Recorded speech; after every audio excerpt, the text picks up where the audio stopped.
name's Chris Losack. This is my Star Wars collection.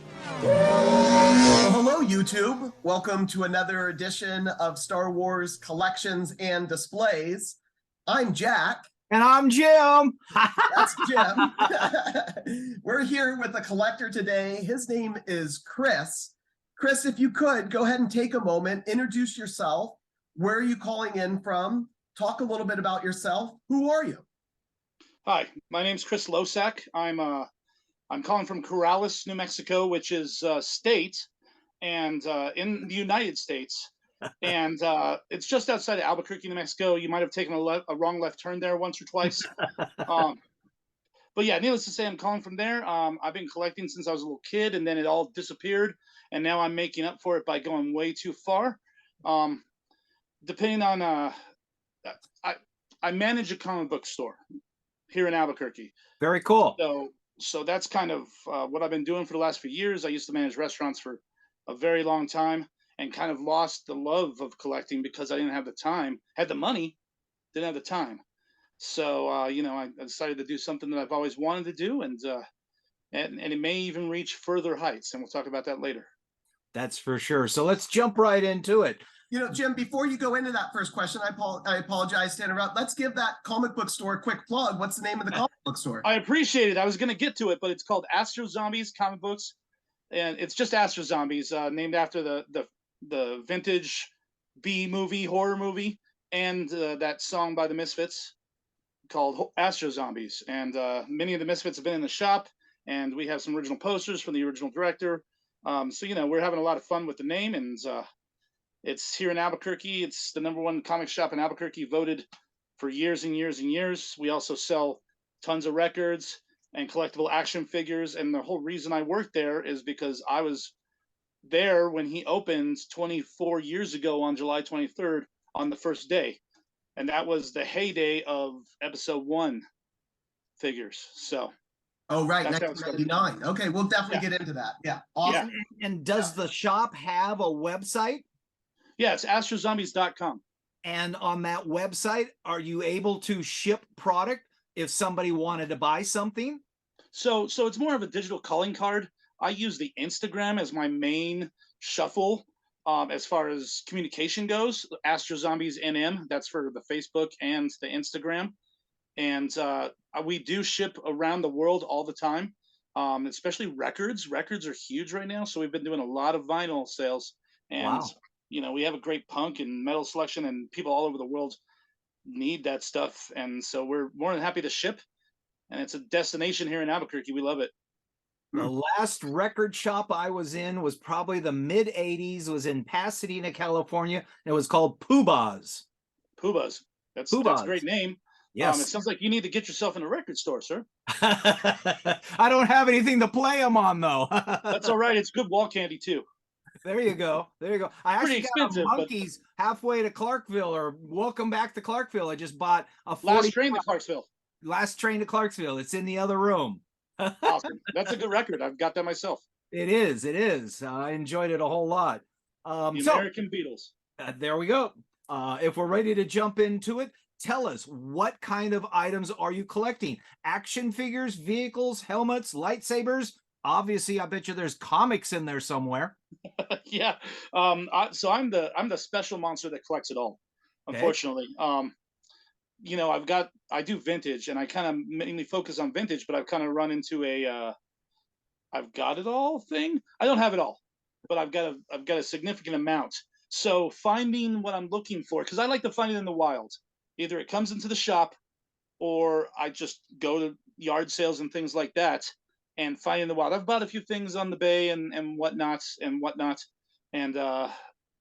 it's cool. It's fun. Hey, I got it, but then it just goes on the shelf, and it's part of the atmosphere. Finding that stuff in the wild is what I really enjoy. So that's why comic books, toy stores like mine, the collectible places, still can function and exist, because we all experience that. We all want to find it, and it's fun to get it once you get it. But it was the act of finding the hunt. It's the That's hunt. right, the thrill of the hunt. Yep. So I do action figures, but I do it all. I've got, as far as the Marvel Comics original run, I've got all of it.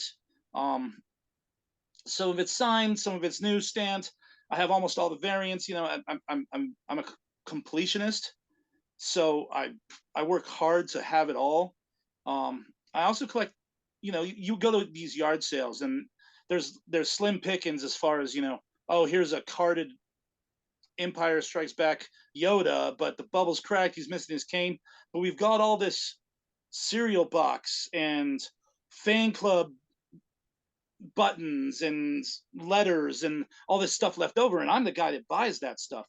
I love that stuff, and it's cool when, you know, you see like the fan club paperwork and it's got that kid's name, and you're like, this is something that happened, and it's a little more personal. I've got cookie jars and coin banks that were made by people's grandmothers for Christmases and things like that, and they're on display in my collection because I think it's amazing. So there's all that. The comic books, like I said, I collect antique stuff as well. Turntables. I'm a DJ. I've been collecting turntables. I have way too many, but I have way too much Star Wars more than anything, you know. And I do most of the 80s era toys. So my GI Joe collection, the 3 3/4 stuff, is robust. I've got some He-Man, but that wasn't really my thing. Mask, you know, you name it, I've got a lot of it. Transformers, I have some significant Transformer pieces. And then I was doing modern stuff all the way until about 2008 when my dad passed away. When my dad passed away, I had to take over the farm, and it became, I switched gears, and I stopped. Yeah, I went from being at every Target at 8 a.m. when they opened, and every Kmart at noon. You know, my local ones, when they put out the Hot Wheels boxes and they pull out the cases of the new stuff, and then I would be at Walmart at midnight trying to find those cases with the chase pieces and the one for box stuff. And so I was doing that, you know, 98, 97 through 2008, and then of course, like I said, I switched some gears, and I grew up, but I just didn't have the time to do that anymore, and that's really what it boiled down to. So that's a big question. My main focus, besides the vintage stuff, is Boba Fett, and don't ask me why I chose Boba Fett, man. It might have been a mistake. You know, you're like, okay, what's the undoable? It would have to be Boba Fett, right? Because the Grail of all Grails is the rocket firing Boba Fett. They're impossible to find, and I don't have 6-figure money or even 7-figure for that specific the one that's carded. Yeah. I mean, you know, I'll never get there, but that's the thrill of the hunt, right? So that's it. I collect records, organs. My grandmother was an antique collector, and so when she gave me the bug, I have my grandfather's pocket watch collection. It's ridiculous. And then I add to it myself. You know, I've got Star Wars pocket watches now. So my grandpa's at fault, but you know, I added to it. And so, yeah, I think that's the answer to that question. It is, and it brings up a few comments that I can think of. You mentioned the oddities and things, soda pop cans, coffee mugs, and things. Episode 2 is Joe from Las Vegas, and if I remember right, wasn't he the one that had the Pizza Hut pizza boxes on his wall? I don't recall, but I think you're right. I slept a few times since that. Yeah, Joe was really into all types of food items. He had a bunch of cereal boxes, soda cans. Yeah, the pizza boxes from like Pizza Hut with Darth Maul on it. Yeah, he really had a bunch of things. And then the other comment that I was going to make, and you had already made reference to it, and that is the connections that take you back to your childhood, your grandfather, your grandmother, your father. Episode 3 was the fellow out of Australia, and he still had the original R2-D2 that his grandma gave to him way back when he first started. That was the first item he collected, and then he still had it on display in his collection. That was my favorite part of that whole video, actually. Oh, really? Yeah. Oh, yeah. When I watched that one, you know, he's got a good collection. That's significant. Yes. And so I was super impressed with his collection, and I was just amazed that he still has that piece. You know, I still have my my first Emperor. and he's almost trash, but I loved him, and unfortunately I lost a bunch everything else in a mistake, and so so like I said, I've been working back at it. I had a car, and we were moving out of a house. I put all my Star Wars, GI Joe, Transformers, yearbooks, Legos in the trunk and back seat of the car, and it wouldn't start. So I left it there with permission from the owners, and then I went back 3 days later, and the car was gone and everything in it, and they claimed they didn't know where it was. So did it kind of magically disappear because of what was in there, or was the car itself the item? It was a 1964 Chevelle, so Ooh. yeah, it was kind of a piece of junk, but Yeah, you had but that car today, though. oh, I mean, I still clamor for one of those. I still don't have. I still That's what I haven't replaced, is one of those. Wow. And so the next comment I want to make is, and this episode we haven't put online yet, and I want to say it's Jerome, who had the comic book collection. Hmm. And the question I want to ask you, Chris, is define for us, for me, so I understand, in the realm of comic books, there's going to be X number of printers or publishers. Dark Horse was one, I believe. Tell me, who are the main comic book producers? So originally it was Marvel. The first Okay. 107 were Marvel, and then they did some miniseries, the Return of the Jedi miniseries. Then they did the Ewoks, which was a imprint of Marvel called Star, and it Mhm. was like a children's, like younger children's, and they had the droids and the Ewoks, I believe. Then when the fire kind of started to burn out, Marvel kind of saw an opportunity to clear their slates as far as some of the dead weight that was hanging around, as far as what's coming out of the editorial. And so Dark Horse made them an offer they couldn't refuse. I don't think it had anything to do with a horse head, but Dark Horse took control of Star Wars, and we got some fantastic stories, some great stories, a lot of stories that Marvel is using, Disney's using for their world that they're building for us right now. It was with Dark Horse for a very long time, and then when Disney bought Marvel, they had already bought Lucasfilm, or no, vice versa. They bought Marvel, and then they bought Lucasfilm, and then they realized, hey, we own a comic book company, the biggest comic book company in the world. So why don't we make our own Star Wars comics and make that money ourselves? There is an imprint. Well, it's a company called IDW. They had the rights to the kids' books, so the younger age stuff. Mhm.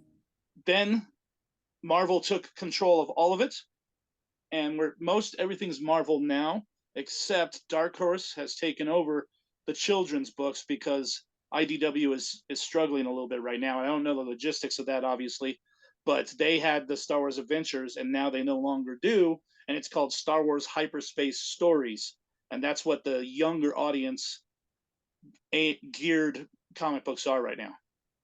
So the current version of Marvel and Dark Horse is owned by Disney. Right. And originally, Marvel and Dark Horse were two different companies. Yes, and they still are. Dark Horse is the fourth or fifth largest, sometimes third. They've been third at points in their existence, as far as big ones. You got Marvel on the top, DC's right below them, and then Image Comic Books, which was a '90s thing where all the amazing artists left Marvel and some DC and made their own company called Image Comics. The unfortunate part was most of it was because they were artists, not writers. The books didn't last very long. You felt like you were just reading the X-Men with different names. And so Image kind of faded away, and then Dark Horse had already had Aliens, Predator, and a bunch of other franchises that were helping them be a successful independent comic book store, or I'm sorry, independent comic book company. And then now they've lost Aliens, they've lost Predator, they lost Star Wars for a while, but now they've got the young adult stuff. And then they've always had Hellboy, and so they float around fourth. And where does DC Comics come into that? So DC's second, they're usually close to Marvel because the comic books are really good, despite what people think about the movies. The comic books still, I'm not a DC guy. I'm a Marvel guy. Actually, technically, I'm an indie guy anymore, but the DC books are very well loved, and the characters. I've been a huge Green Lantern and Batman fan my whole life. So and Superman is the one and only. He's the original. So you got to give as much respect as you can possibly give to that man, whether you like him or not. So DC Comics / Superman might be the first comic book series that came out. You're absolutely right. Action Comics #1, 1938. That was the first superhero comic. There was what you call pulp, and you would have crime noir and war stuff in comic book form. Even Rudolph the Red-Nosed Reindeer was in a comic book before Superman was, as a Montgomery Ward's giveaway. But needless to say, Superman was the very first superhero, and everybody else comes after. Interesting. Now, you also just mentioned a word a moment ago in pulp.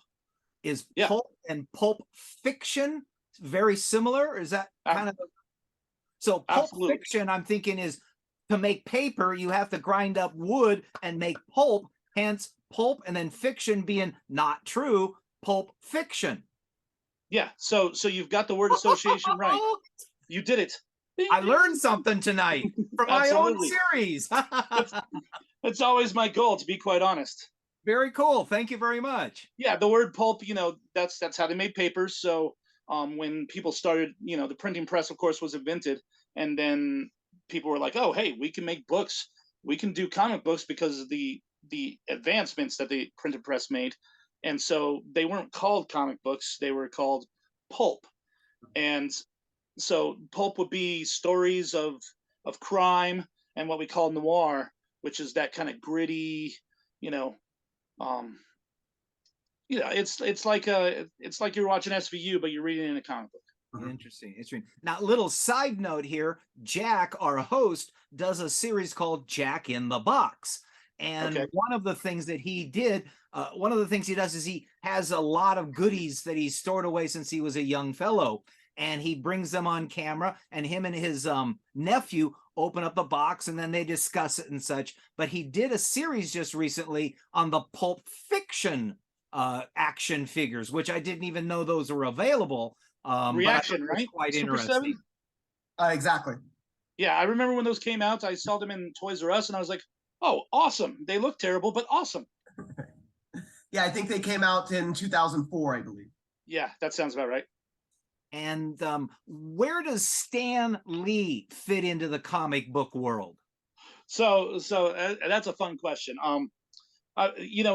If you were going to make a Mount Rushmore of comic book guys, he would have to be one of them on there. And some people can argue, but they're wrong. Here's why. Fantastic Four, Spider-Man, Hulk. He created the Avengers. He created most of the Marvel universe. His brain, Ditko had his hand with Spider-Man. Kirby had his hand with Fantastic Four and whatnot. So he didn't do it by himself, obviously. But he was involved. He was the one who's writing the stories. He's the one who thought, hey, it'd be cool to have this Spider-Man character, somebody we can all relate to, especially being nerds, and who's the greatest, the best? It's Spider-Man. And most people love Spider-Man. I could tell you from running a comic book store, Spider-Man sells the best. Whether it's action figures or comic books, Spider-Man sells the best. But Superman did precede Spider-Man, yes? Oh, by decades, actually. Yeah, 1962 was the first Spider-Man. So you're talking, 24 years. But yeah, Superman is the king of kings. He's the #1, but the most popular, the one that everybody can relate to is Spider-Man. All right, so you've given me some reference points for comics, which again, I didn't know a lot of that. Before I go back to our regular questions, I have one question I want to ask you, being a comic book guy.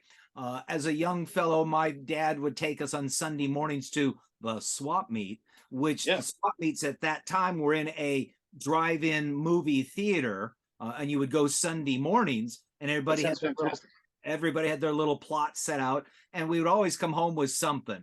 and Dad would, buy us for a couple of pennies, a couple of nickels, maybe some comic books. And the one that always stands out to me, and I don't have any of the comic books, but I bought some of the books that talk about it. And I'm just curious if you know this particular series, Wonder Warthog. Wonder Warthog, of course, yeah. It's a bizarre one, but I don't know. Somehow that's I got okay. attached to it.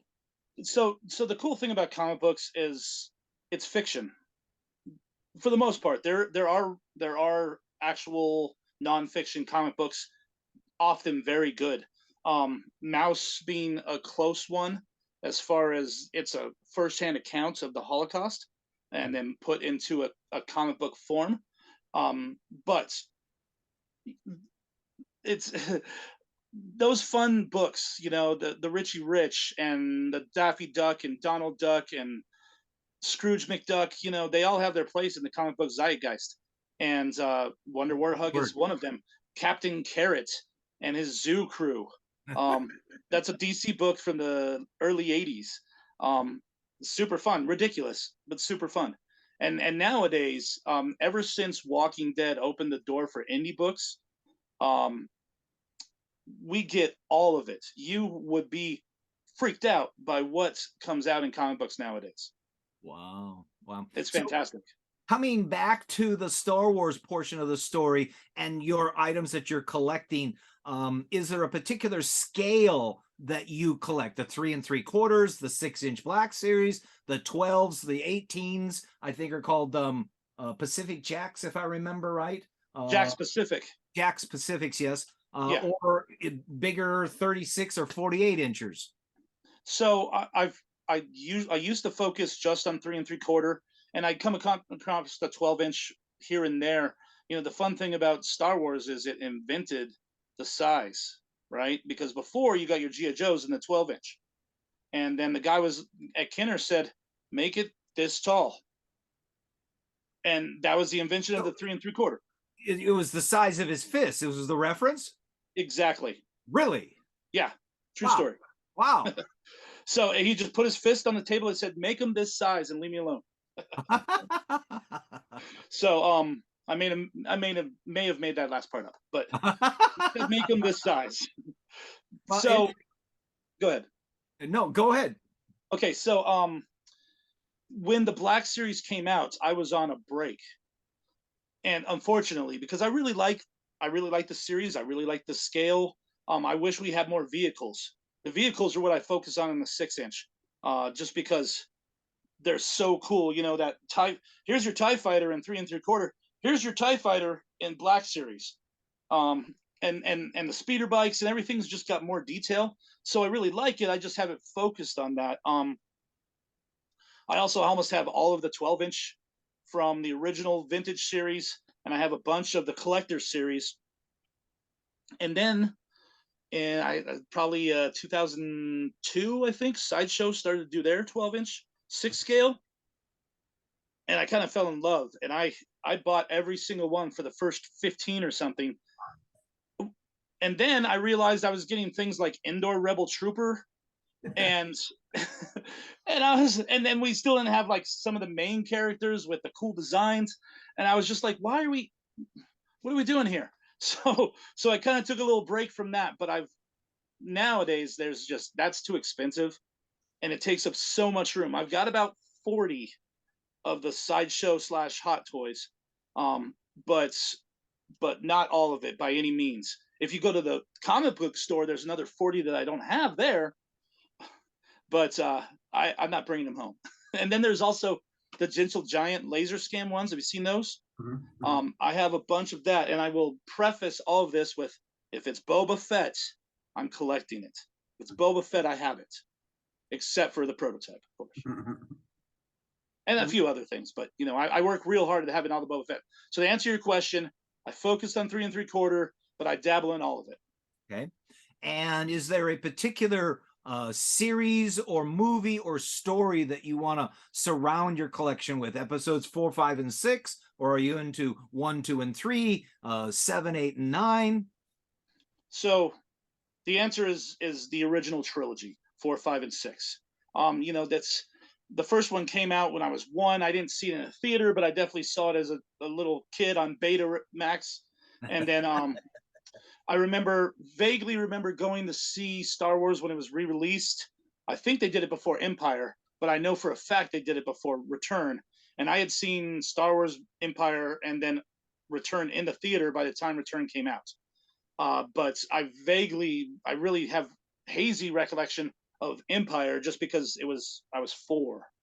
But Jedi, I remember bawling like a baby coming out of the theater, and I was with a group of people, and they were all like, "Why are you so upset?" I was just like, "We lost Yoda," and I was just like that the story arc of the falling from grace thing, and then the redemption arc of Darth Vader really touched me. My middle name is Luke, so that didn't help either. So yeah, I focused on the original 3. Any chance that middle name has something to do with Luke Skywalker? My dad tried to pretend that it did, but I was born a year before it came out. So okay. One time he's like, "I thought you'd like that name," and then I did the math. Like, what do you mean? What? So no. I do like the original trilogy. Leave 2 out, except for some parts. I think that episode 1, the Duel of the Fates, is the best saber fighting scene we still have to this day have gotten. And I think the pod race is fantastic. Obviously, there's some other things that not everybody loves in that movie, so I get that. And then episode 3, I saw in theater 5 to 6 times. My wife and I were we were just dating at the time, and we'd say, "What do you want to do tonight?" And she hadn't even seen Star Wars before she met me, but she'd look at me and she'd go, "Revenge of the Sith?" I'd be like, "Let's do it," and we go see Revenge of the Sith again. Very cool. So I love those, and I think there's great parts in the new ones too. It's just I wish they had a better plan. I don't want to talk too much about it, but I like a lot of the characters. Some of the characters' designs are fantastic. I really like Kylo Ren's design. And there's a lot to be liked about all of them, but it's the first 3 that I focus on. Very cool. In terms of quantity, how many items do you think that you would have? Oi.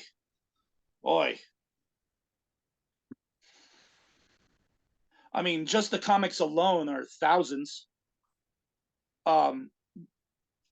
So I'd have over 10,000. Wow. I mean, it's just a guess, but I mean, here's the thing. I've got full runs of all the vintage cards. So they put out Star Wars, Empire, Jedi. There's several hundred in each of those, right? And then there's 93 figures, I think, in the original run, or 97, something like that. So, and then how many ships are there? And I've got full runs of everything from episode 1 through episode 3 as far as those figures came out. And then I have most of the saga collection, half the vintage collection. Man, I got a lot. I mean, too much to really count, and I've never tried. Wow. Incredibles, Chris.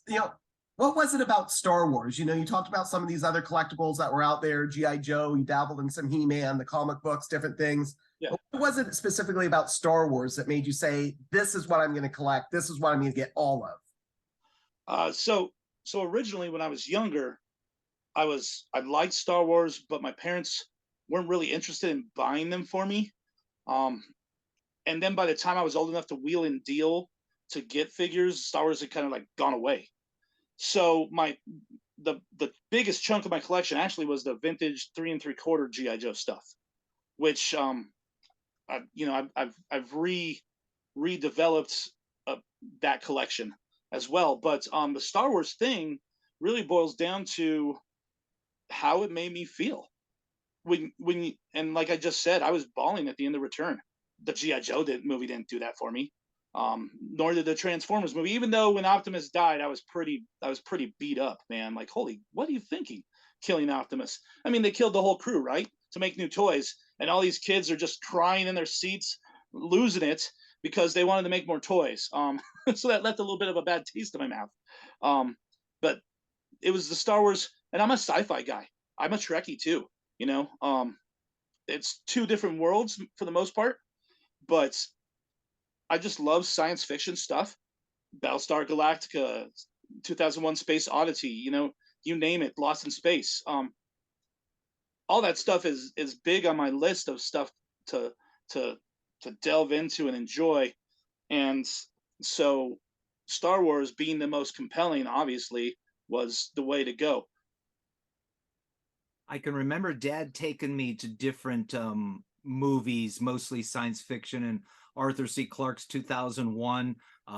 Just the visuals was fantastic. I also remember going to the original Planet of the Apes. Yeah. And I can even Damn you. remember, yes, and I can even remember going to see the movie THX 1138.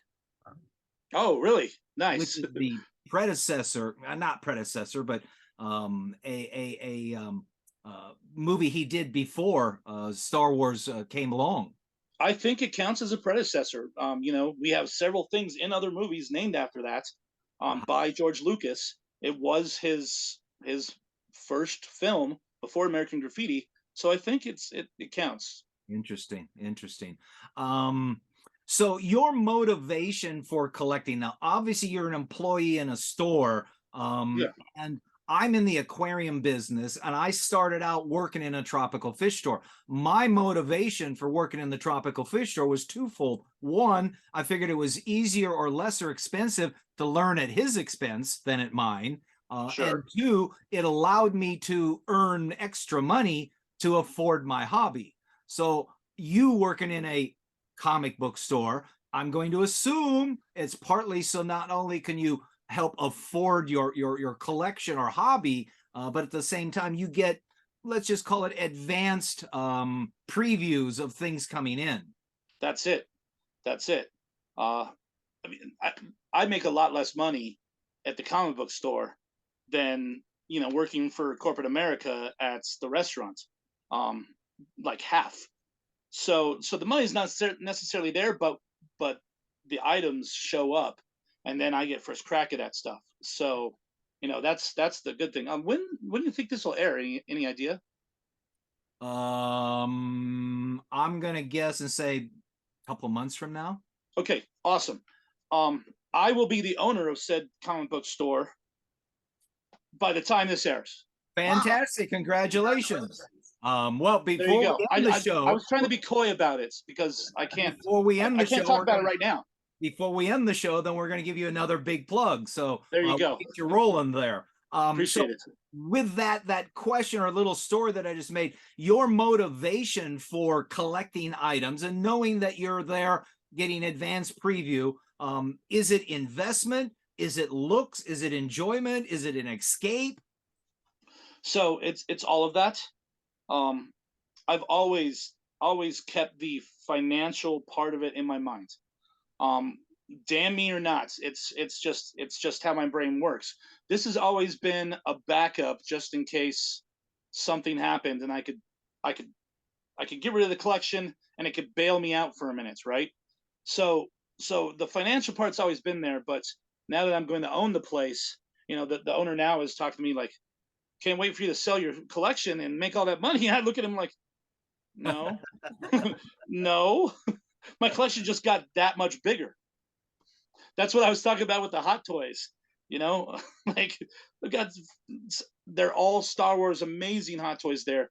And am I going to bring them home? No, but would I like to? Yeah. Are you a fan of what is referred to as graded?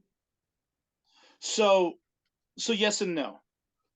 When it comes to comic books, I'm a fan of grading the very expensive ones that you can find reprinted. The reason is it protects them.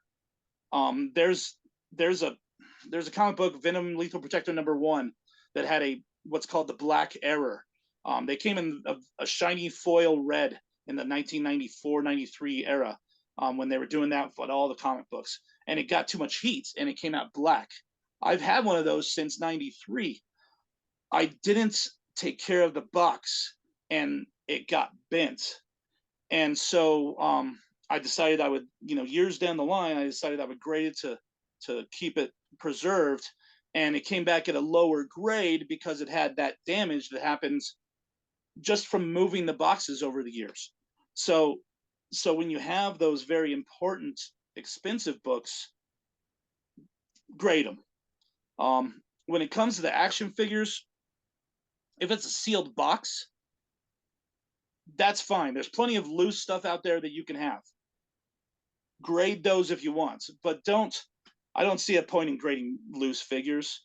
If you want to do it, that's cool with me. I own one graded loose figure. It's a brown hair farm boy Luke, and it's only because I got it at a smoking deal. I got it for less than what it's worth raw or loose, in a graded condition. So I took the chance, and it's my only loose graded figure in my collection. I do have two other graded carded ones, Empire Strikes Back X-Wing Luke and a Star Wars 21 back R5D4. And those are both graded, but I also bought a huge collection. They were already graded, so they're in the collection now. But I don't grade my own action figures. Okay. Along with that, what is the importance of the items collected? Meaning, are you seeking out a particular just boxed or just loose, or are you seeking out high-end stuff, or does it not matter just as long as you can acquire stuff? It's the first part and the last part and a little bit of the inside. So really it started, I was collecting the loose stuff. I was just getting it as it came along. A lot of my friends have they know what a Star Wars freak I am. So they're like, hey man, I'm getting rid of my Star Wars stuff. Are you interested? And I'm like, yes, please. Same with comic book collections. My friends, hey dude, I need to pay rent.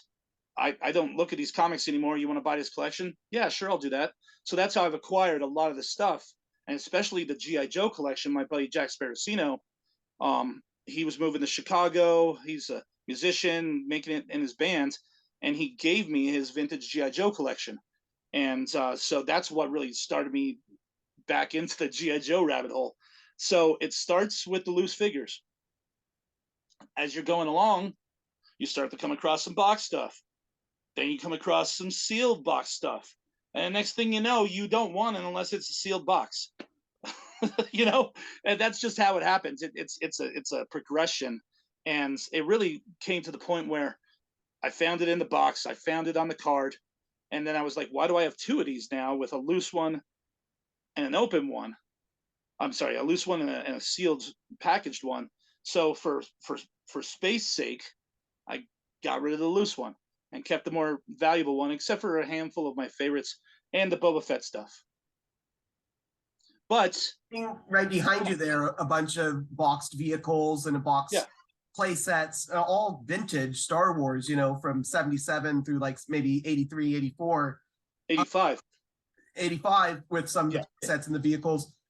Why, do those have the actual vehicles and parts and everything in them, or are those just empty boxes behind you? No, these are full. There's one empty box right there that's the Max Rebo in the band. Mm-hmm. And the only reason that's up there is because it just came with like a crappy plastic that fell apart. And so it's pretty much I just didn't want to pay for. I have this box because somebody was throwing it away, and I already had the Max Rebo band, so I have it. But and not. That's the other thing. When you're collecting like this, you go through what you find, and then you buy collections, and then you look. Okay, here's my Darth Vader that I own, and here's a Darth Vader that came in this collection. This one's a little bit better, so I'm gonna get rid of this one, and I'll keep the better one, as long as it doesn't have sentimental value.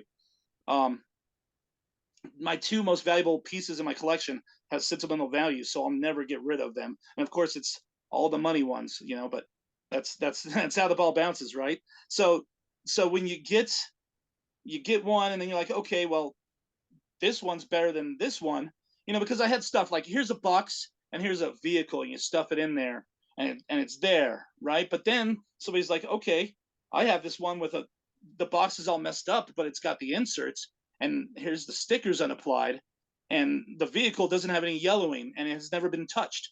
So then you go, okay, well, I'm going to take my better box and the better interior and put them together, and now I've got that in my collection.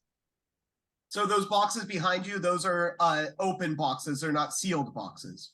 I've got a few things that are sealed. I have an Ewok combat glider that's sealed, and I've got some Star Wars, the white TIE fighter, the Imperial TIE fighter with the battle damage option. This B-wing was sealed, but the guy who had it kept it in his garage, and so the tape lost its stickiness. So it's never been pulled out of the box or anything, but it's not considered sealed anymore, I guess. Well, and that TIE Interceptor also is sealed. So there's a handful of sealed stuff behind me, but it's all varying conditions. You know, some have the stickers applied, some don't have the sticker sheet, some have no UPC code because they were trying to get that rocket firing Boba Fett. The scourge of collecting is the rocket firing Boba Fett. And how important is it to the actual box art and seeing that? Do you enjoy the box art? Oh, it's huge. It's huge. If you'll notice, the box art changes through the years, and the original Star Wars figures all had a kid playing with whatever you had, right? So he's got Princess Leia in his hand, and he's making them swing across the pits in the Star Wars Death Star. And, you know, so you see a kid with that. Fast forward to Empire Strikes Back, the kid's gone, the kid's dead. He grew up. And they realized that we don't need to have a kid in every picture to entice children to play with this stuff. It's money in the bag already. So the boxes change as you go. And another cool thing is, like the Millennium Falcons, when Empire Strikes Back was coming out, they put out a Millennium Falcon box that said Empire Strikes Back, but it still had the picture of the kid playing with the figures. When the movie dropped, they changed the art to Cloud City, and so then you have Lando and the Cloud Car pilots, and they did that so they wouldn't give away any of the new characters in the film. So the art's real important, and look how epic it looks. Absolutely. Yeah, I love the art. Yeah, I love playing with the things too, though. You know, you'll see one of the pictures is I have the Death Star from San Diego Comic-Con. I think it's 2011, and it's like a cardboard Death Star. Nice. And then it's in the background, and then I've got the Micro Machines like hanging from the ceiling, so it's like a space battle in front of the Death Star. And you know, it's just loose stuff, and it's just cool. And you know, I have lots of loose stuff too. So it gives it some incredible scale to use that comic. That's exactly right. Yeah. I wouldn't be able to do that with a 3 3/4 even, because you know that one TIE fighter would take up a third of the Death Star unless I stood way over here and it was way over here. That's no move. No. So yeah. How long? How much time have you spent collecting? How long have you been collecting? How old am I? A lot. It's a significant lot. And, you know, it's not even just going to the yard sales, which is that's a pretty consuming time effort there. Going to, like I said, Targets in the mornings, Circle K's in the afternoons, Walmart's in the evenings, and then just hitting up the Toys R Us in between. When you're on road trips, you stop at all the Walmarts because that's where the stuff that nobody's buying is. You know, you stop in there and, oh crap, here's an Amana Man sealed in the box, and it's perfect, and it's just sitting on the hook there. You know, like that takes up so much time. And then I still scour the internet. You know, Craigslist is great for local stuff. I just got this G.I. Joe mobile base.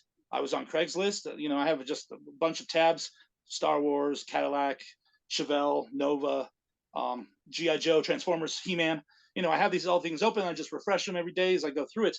That takes time. And then on eBay too, you know, you look for the deals. 2 a.m., you know, you're looking at what's selling in Australia, because you could probably get it for cheaper on the you know, because nobody's there fighting you for it. Wow. Yeah. Your display or displays, do they take up a wall in a room? all the walls in a room, all the rooms in the house? Is it the basement, the attic? How many different areas does your collection encompass? Well, I got to give a shout out to my wife, Michelle.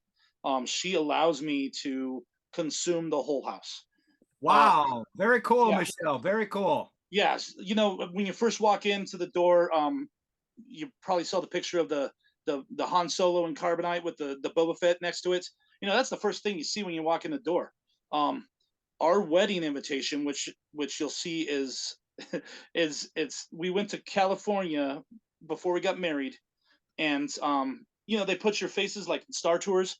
They put your faces on a picture, and we chose the Han Solo and Leia from Episode 4, and that's No, it I looks know, I know. it looks so good that it's the cover for our wedding Oh, invitation. very cool. Very cool. On top of that, literally on top of the cake is a Leia and a Han from Power of the Force. Wow. Some of the good ones, the ones that came like 98, where she's like wearing cloth as opposed to the plastic crap, you know. And then last but not least, when she walked down the aisle, uh, you know, here comes the bride, goes dun dun dun dun dun dun dun Wow. dun dun dun Very dun dun dun. And so my buddy, cool. yeah, my buddy Noah, who passed away, he played keyboards live for that to happen. It was Wow. fantastic. So she lets me Wow. take up the whole house, Wow. and she's a nerd for it now too. Which Cool. sorry, You're a Sorry, lucky little not bit of sorry. man. guilt there. You're a lucky man. Yeah, it's pretty awesome. I'm sitting in what is the room. It is a huge room. It used to be a 3-car garage. My dad was really into racing, so he built this garage long enough to fit a quarter-mile drag rail. So that's how long it is. And then I built uh, part of it, so now it's my son's room is behind this wall. But still, you know, 2/3 of it is Star Wars, a drum set, and like I said, I DJ, so I have a ton of records and a DJ setup. But I mean, it's 80% Star Wars. And then every room's got posters, statues, you name it. So I've got glass cases and collectibles all over the whole house. Very cool. Which does bring us to another question involving how you display the stuff. Obviously, it's on shelves. Is some stuff pinned to the walls? Is it suspended from the ceilings? How do you handle all of that stuff? So as you go on and your collection gets bigger, you have to adjust and get creative, right? All my sideshows are on some of those like Pottery Barns sconce wall things, you know, Mm. and so I've got a few of those along the ceiling in the bedroom. I've collected glass cases just through life. You know, like the store closed next door when I was managing a pizza place. They gave me one of their glass cases. Another store shut down while the owner passed away right next to the comics book shop. So I got one of the two of those cases actually.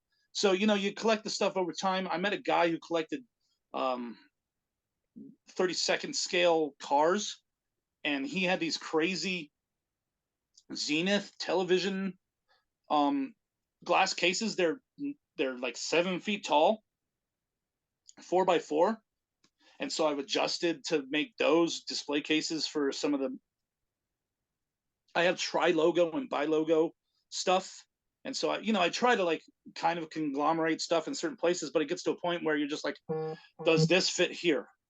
And the funny thing is, the wall, you know, the Boba Fett wall that you seen there, behind all the Boba Fett, on the walls are thumbtacked Power of the Force Episode 1, and you start from the bottom, and all that shows is the little bubble with the figure for space. So it's like that from floor to ceiling with figures that you can't even see because the Boba Fett stuff just completely covers it. But it's there. So you have to adjust. I have some stuff hanging from the ceiling. I've uh, my organ's completely covered in Star Wars stuff. You can barely tell that there's an organ there because it's it's just covered in Star Wars. It's a sickness. Also, I've always collected you know, like we were talking about, I collect the knickknack stuff.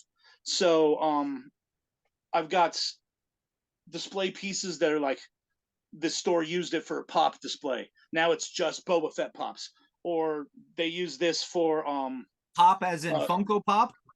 yeah, exactly, the Funko Pop stuff.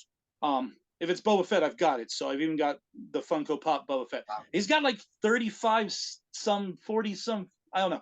He's got a lot of pops. And then Black Series, I've got one of those display cases that was at a Walgreens, and I bought the whole everything. I said I'll buy the whole box with all the figures and the display case in it. I just wanted the display case, and I sold off the figures except for the ones I wanted to keep because I wanted the display case.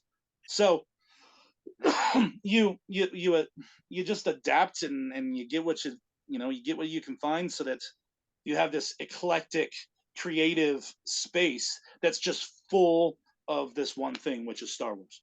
So along with all your various display cases, shelvings and such, and pin figures, do you do anything in regards to lighting these figures? So light is the enemy to collectibles. Interesting. So the answer is you don't really want to up until a certain time. Now you want to, because LED lights don't have that same effect as a natural original style bulb.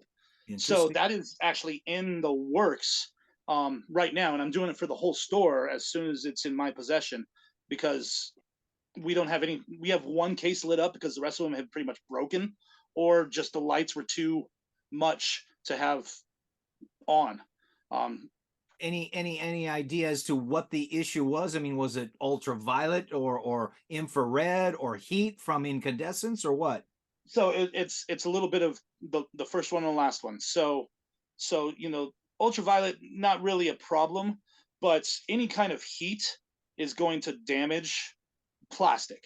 I'm sure you've seen in your runs about collections yellowed figures. You'll have a vintage stormtrooper whose body's completely yellow, but the arms are still perfectly white, and that's because there's two types of plastic, and it was either heat or direct sunlight that caused that. And you'll see, I have this guy right here. He was in my atrium, so it's the art is faded because it was sitting and the sun was just on it. So that'll happen to any collectible if you don't keep it out of the sun. The sun's really bad for that. But even in heat, like say you put it in your storage unit, or like I was talking about with the guy with that B-wing in his garage, it's not insulated, so it gets hot, and that does damage to the figures. So when the lights get hot, that's bad. And then when the light shines on it, it fades it. So it's a twofold problem with natural sunlight and with traditional bulbs. Incandescent. Right. Interesting. And LEDs don't seem to present a heat issue or an ultraviolet issue. Not if you're using very mild LEDs, and that's all you really need, right? You just need a little bit.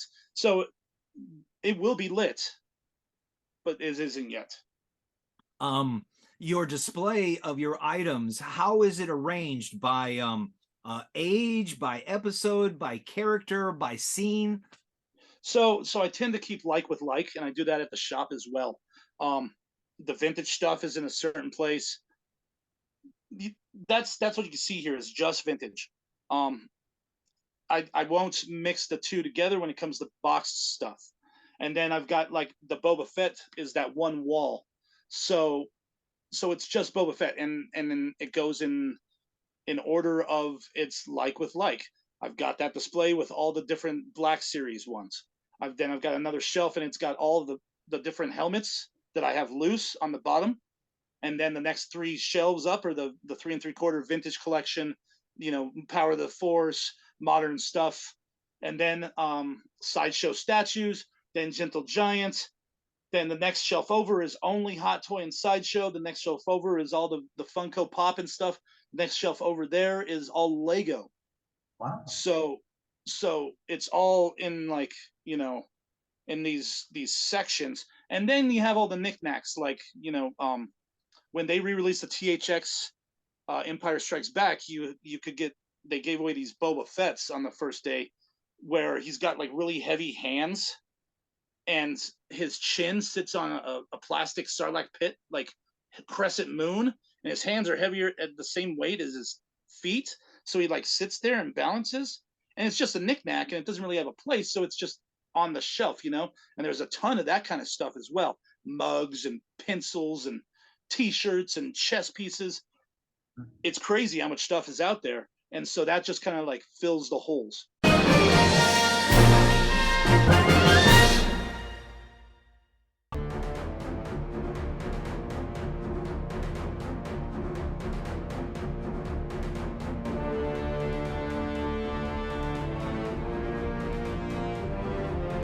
What is the name of the ice planet in The Empire Strikes Back?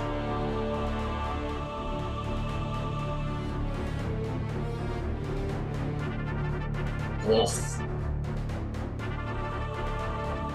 Thank you for supporting our channel. May the Force be with you.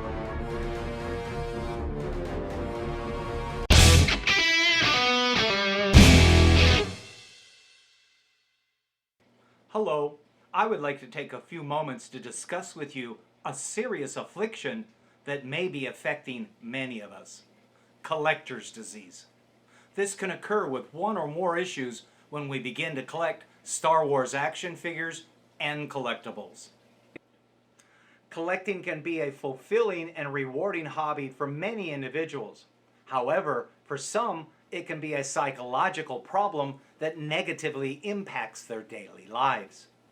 One reason collecting can become a psychological problem is due to the strong emotional attachment that collectors develop towards their collections. Collectors may feel a sense of pride, accomplishment, and happiness when they add a new figure to their collection, but may also experience negative emotions such as anxiety or depression when they're unable to obtain a desired figure. This emotional attachment can lead to an obsession with completing a collection or acquiring rare figures, which can become an all-consuming and interfere with daily life. Another reason collecting can become a psychological problem is the potential for addiction. Similar to other types of addiction, collecting can become a compulsive behavior that individuals feel that they cannot control. This can result in financial difficulties, strained relationships, and the neglect of other responsibilities such as work or family obligations. Moreover, collecting sometimes serves as a coping mechanism for individuals who struggle with anxiety, depression, or other mental issues. Collecting can provide a temporary distraction from negative emotions or a sense of control in an otherwise chaotic world. However, this coping mechanism can become problematic when it becomes a crutch that prevents individuals from addressing underlying emotional or psychological issues. Whether you've been collecting for years or are looking to begin your first collection, there are many collectibles to choose from. Whatever you choose, take pleasure in the art of building a collection. In the end, collecting is something that is meant to be enjoyed. Whether you view it as a scavenger hunt, a great way to expand your horizons, or simply a way to brighten your home, collecting can be an enriching and rewarding experience for all family members. Most importantly, though, be aware of its consequences. But above all, enjoy it and have fun. I'm Jim Stein, and may the Force be with you.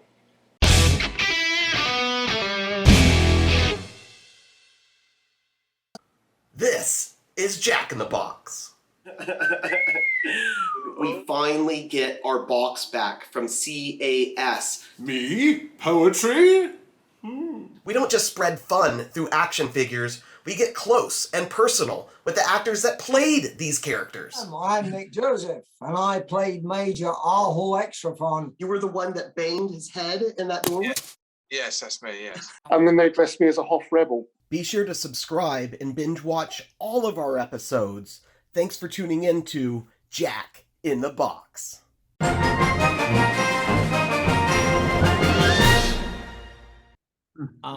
Going back to the number of items that you would have which again is a large amount compared to what's in the toy store. Is it equal? Is it less? Is it more? I've definitely got more Star Wars in my house than in the shop. I do have a ton of stuff in the shop. About 6 months ago, I had a full run of vintage pieces from the very first, Obi-Wan all the way to the last 17 Yak face or what have you. They've slowly sold, especially those last 17. But I've got a lot of that in there. But I mean, as far as boxed vintage, my collection dwarfs it. It doesn't have a chance. But the store is about 1,600 square feet, and it's packed with comic books, action figures, and vinyl records to the gills. I'm talking every nook and cranny has something that you could buy. Very cool. My final question in regards to the displays and the rooms that it encompasses is it expandable? Do you still have room to grow, or have you reached a limitation? That depends on who you ask. I got to a point where my Boba Fett wall is starting to not just be that wall. Now it's starting to come out on the floor, and I'm gonna have to adjust to make room for more Boba Fett stuff, because it's not like they're stopping making it. Especially with the book of Boba Fett coming out, now we're getting these. Here's the exact same action figure, but his undergarment is black, and you're like, oh, great. That was actually part of the reason I stopped collecting in 08 too, because there was like, okay, this is a blue box, this is a blue box with a scene behind it. It's the same figure, and I'm the kind of monster who's going to collect all of it. So I finally was like, well, I'm not getting much. Sorry, my cat's trying to knock over my. Okay, sorry. It was about to be a disaster. So they were just putting out the same stuff with different boxes, and then, like I said, my dad passed away, so it was like a cascade of perfect storm to get me to quit for a minute. And then I got really way back into it, and that's when the opportunity for the comic book store came back up, and here I am now. Very cool. Yeah. Chris, you were talking earlier about doing the late night Walmart runs, and that actually reminded me of some of my college years where you'd hit the Walmart. I mean, there was a 24-hour Walmart, and exactly around 1 a.m, because that's when we figured out that's when they're bringing out the toys that came off the truck to then put onto the shelf, and we could get the ones that we wanted. So thank you for reminding me of that. But at the same time, you're a unique individual to talk to, because not only are you a consumer, but you're also selling these products as well at the shop.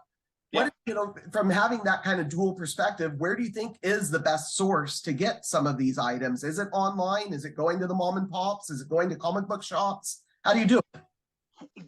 They've made it very difficult nowadays. Most of the places don't let you go through the boxes, and that was ruined by careless people. They would go in there, they'd pull the box off the push cart, and then just rip it open, leave the figures everywhere except for what they wanted, right?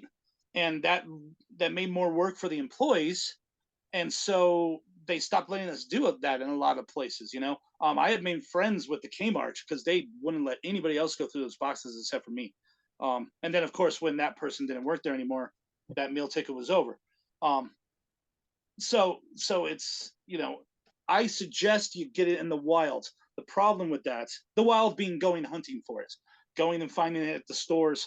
The problem with that is, if you're a completist, you can't exclusively do that because of all the pre-sales and exclusives, San Diego Comic-Con, Hot Topic exclusives, etc. And that was the thing too. FAO Schwartz exclusives back in the day, and Toys R Us exclusives. Those things happen still, but they were exclusive to a place where you could go. Now you've got to log on and try and bid on that, or okay, only 120,000 people get this piece. Are you one of them? And you're like, yes, it's me, and then you don't get it, or you pre-order it, and then Walmart doesn't take care of when they ship it, and it's bent in half, and so you don't get a good figure. It's very hard to collect as my type of collector right now, because you just can't get it all. It's almost impossible unless you have real deep pockets. So my suggestion is you hit up the Craigslist, because people are just trying to get rid of stuff on there, and so most everybody knows that Star Wars is worth money, right? But you'll still find some great stuff there. Then you do the yard sales and you do the storage unit sales and things like that. It's very time consuming, but it's a lot of fun. I don't know if you've ever seen that show American Pickers. Oh yeah. I wish that was my life, except for like the raccoon stuff, scat, and the black widows, you know. But I would love to just be a picker. It's just, you know, it's one of those things that never happened. So I do it in a different way, which is going to yard sales and whatnot and looking for collectible toys. I throw a very large haunted house every year, so I'm always in the hunt for Halloween items. I like the DIY plus spirits and the other stores, so I'll do the same thing for the Halloween stuff that I did with the Star Wars stuff. I'll be at Party Barn and Party City and Walmart and Spirits and Targets and Big Lots, and they all have Halloween stuff, and they put it out at like September 1st, and they kind of stagger it so you can go to every place and kind of get the first pickings of stuff, and then you add that into your collection, which, you know, for that situation is a gigantic haunted house where the whole yard and every room in the house is something different every year. With regards to the yard sales, does what time you get there have a big bearing on the deals or the selection? So yes and yes. The deals come at the end of the second day. The selection comes at 7 a.m., 8 a.m., 9 a.m. when they first open. If you're not there first, you could potentially lose out. But it just depends on what type of people go to that yard sale. You never know, and that's the love and hate of a yard sale. Is the early bird gets the worm, but you're paying the top dollar for that stuff. If you wait, just like at a convention, when you go to a comic book convention or say, Star Wars convention, that Sunday, all those vendors need to make their nut. So they're like, you're going to have this whole table for $24, and that happens. And so I usually go to the Comic Cons on the last day because I'm not necessarily looking for specific things, even though I find stuff. I found a Last Light R2 in the box, on the card at the last con I went to, and it was so expensive, nobody had bought it yet. But I was like, hey man, will you take this? And it was the last day, and so guess what? So that's the chance you take. Sometimes you win, but sometimes you don't find that stuff. So it's nice to go on that last day or at the end of the day to get the deals, but you got to be there first to make sure you get the good stuff. So there's you, there's your wife, and your son. Who is the collector? Oh, it's me. It's only me.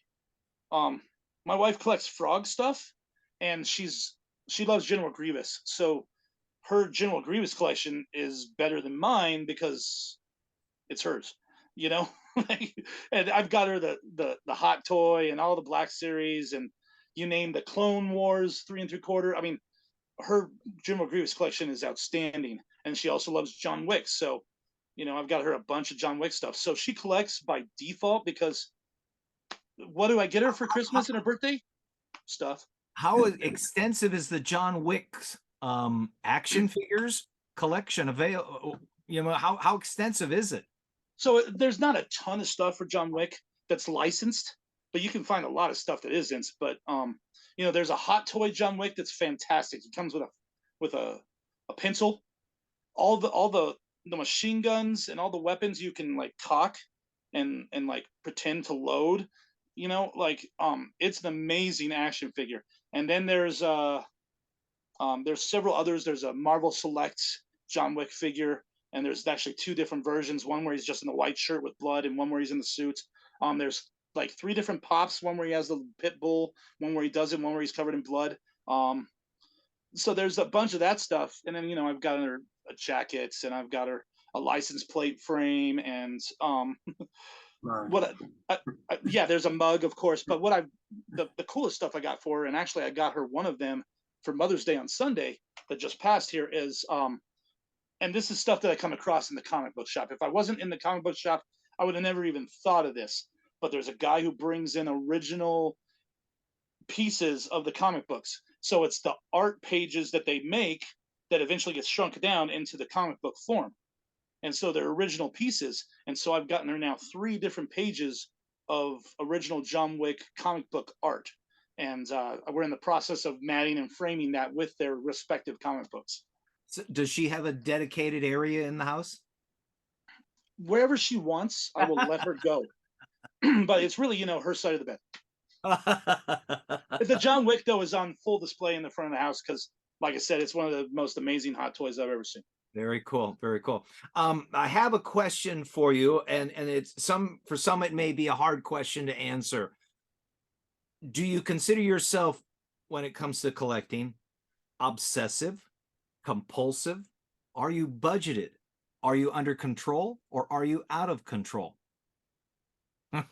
So yeah, I'm definitely. Some would say I border on hoarding. I will say. But here's, there's it's not even a fine line. There's an actual distinct line between hoarding and obsessive collecting. If you're a hoarder, that the McDonald's wrapper from 1983 that's been on the floor underneath all those tax books, it's never will it be worth anything. And if you have an emotional attachment to that, that's hoarding. Right? I mean, yeah, you have an emotional attachment to it, but geez, man, do you remember what you did with that? How good was that hamburger? Hoarders can't seem to get rid of stuff. Right, and it's difficult. I don't have that problem. If it's trash, it's trash.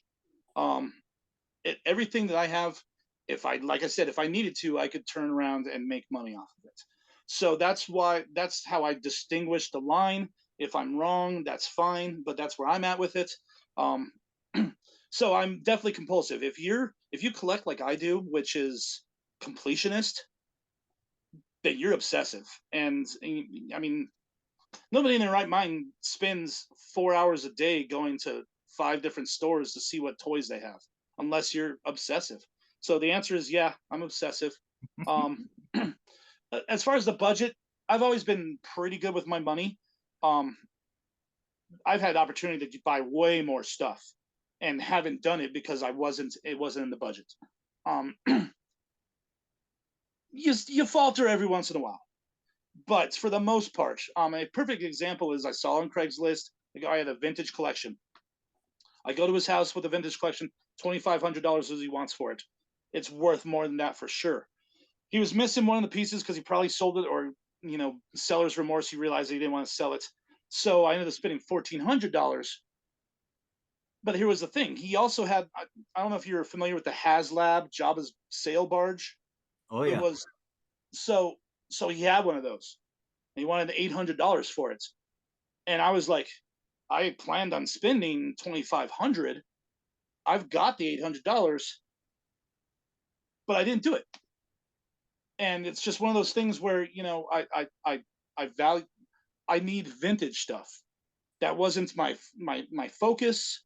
It's cool as heck. Don't get me wrong. I'd love to have it, but that money was for vintage figures and vehicles. So I controlled myself and I didn't buy it. So there's control, but it's not always there. But for the most part, I'm pretty good about it. There was a guy on Facebook, Facebook or Craigslist, Facebook, I think it was, about a week ago, had the Death Star big plastic thing that has a cardboard clamshell thing around it, and then if you opened it up, it had all the various action figures inside of there. That's the one I was talking about. That's the Comic-Con. Okay. Yeah, that's the Comic-Con. Yes. He wanted $2,200 for it. That's about right. It's about right. And of course, in the back of my mind, I'm asking him the right questions, this and that. And of course, I'm thinking, $2,200. I mean, Jim, you spend $100, $200, maybe $300 on an item, but $2,200. Yeah, that's a huge chunk. And even though you've got the money sitting in the savings account, it'd probably be better off if you left it there. Gosh, do I really need this? And then in the process of talking to him, I questioned that cardboard clamp. It had not been cut. And that told me three things. One, obviously it had never been opened. Right. Yeah. And that's Jack a steal. knows how I feel about unopened things. You can't open it up. Yeah. I thought, Mine's open. I'm going to spend $2,200 on something I can't even open up. Don't do it. I said, sorry, I can't do it. I cannot justify having that in my collection and not being able to open it up. I commend you for that. And here's why. Don't, if it's sealed, keep it sealed. There's plenty of options out there to have it open. The main thing in that collection though is there's a miniature Salacious Crumb and a miniature still sealed. I cannot open this up. I mean, you can open the front cover, but you cannot open this thing up. That thing's amazing, by the way. I bought it because it was amazing. I wanted it to dance around the room when people came in here. I thought that'd be cool. But I got it. And I saw the tape on there. I went, you can't open that up, Jim. I will happily trade you my open one for that sealed one. Thanks, but no thanks. I wouldn't do that to you. Because I think I bought the alternative, which is the one you just showed us, which is sitting over there. That's out of the box. I remember seeing that in your video. Yes, and I have that. Chris, to go back what you were saying, the Salacious Crumb and also the Ula, I believe, the dance. Well, it's the little mouse droid. Oh, a mouse droid. Okay. Those are $500+ each. Just those two figures, and then all the other ones are about $100. And they all have the chrome piping and say Revenge of the Sith or Revenge of the Jedi. So they're exciting figures. They're very exciting figures. That's why mine's open. Well, one of my prized possessions is, I think it came from that same Comic-Con, the 2011 Comic-Con. They did the Lost series of the Raiders of the Lost Ark action figures. Absolutely. There were 6 of them in that, and I have one of those. And the nice thing about that is it's Velcro. So you can just put it with the Velcro so you can still see the figures. Obviously, they're still mock, but then just close up the Velcro. There's no tape on it, so you can still kind of look at it. And that's great. NECA does that with their picture boxes as well. I find that the glue on the tape on the boxes will let go. So you have to get your finger in between the Velcro to open it up. But as long as you're careful, that's great. I have a similar story where you heard the following Comic-Con, they made a Jar Jar and Carbonite figure. I might have seen something with that. I don't remember it specifically being from a Comic-Con, but yeah, I understand if that's where it came from. When you see the videos, you'll see it. It's technically a 5-figure octagon, and it's got like a Darth Vader and a Stormtrooper and these other things, right? And it's large, and it's like the size of my torso here. Okay. But then in the middle, it has a Velcro piece that it comes, it's like from the front, you undo it and it slides open. And in the middle of it is a secret chamber. In the secret chamber is a Jar Jar Binks in Carbonite figure. It's the only place you can find it. It's an $800 stupid thing, but I wanted the Jar Jar and Carbonite so bad. Guess who owns that stupid thing? And guess who opened it and the Jar Jar's not even in it? This guy. Oh. But here's the thing. He goes right back in there because it's Velcro. Okay, I see. Okay. So, yeah. I thought you were saying you bought it when you opened it, it wasn't in there, but you've taken it. No, I would have been so upset. I've had that happen before too. But gotcha. Yeah. With as extensive as your collection is, and excluding customers at the store, who sees your collection? Nobody. That's why I wanted to do this. I'm kind of kidding. You know, when I throw the Halloween party, the first few years, I have my DJ stuff back here too, so it would be open.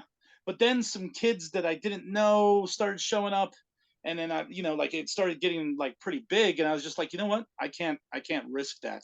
And so, as far as physically see it, my son has to walk through it every day to get to his room. So poor him.